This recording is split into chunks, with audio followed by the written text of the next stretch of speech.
अस्सलामुअलैकुम नाजरीन। खीरा और तरबूज खाने के बाद पानी हरगिज मत पिया करो, वरना बुढ़ापा दरवाजे पर दस्तक देगा। घी और शहद को हम वजन न खाओ, उम्र कम होगी।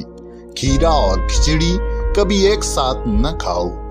दिन में 3 बार से ज्यादा रोटी खाने से तुम्हारी जिंदगी कम हो जाती है। किसी दूसरे शहर में जाओ तो वहां का पहले प्याज खा लो, बीमार नहीं हो पाओगे। पानी में सौंफ डालकर गरारे करो, तुम्हारी आवाज 13 साल लड़की जैसी सुरीली बन जाएगी। मुट्ठी में गुड़ डालकर रोज चख लिया करो, तुम्हारी आवाज बुढ़ापे की वजह से कांपना बंद हो जाएगी।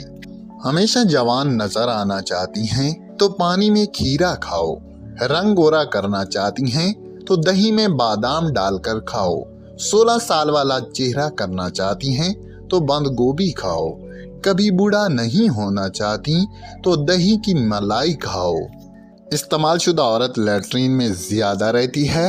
इस्तेमाल शुदा औरत हर वक्त थूक फेंकती है। इस्तेमाल शुदा औरत अक्सर जबान दराज होती है। इस्तेमाल शुदा औरत गंदी बातें ज्यादा करती है। इस्तेमाल शुदा औरत बेहूदगी में ज्यादा रहती है। इस्तेमाल शुदा औरतें गंदगी में ज्यादा बैठती हैं।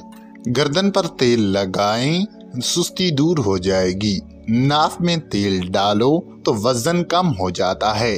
कान में तेल डालो तो समाहत तेज हो जाती है। कान के पीछे तेल लगाओ तो चुस्ती आती है।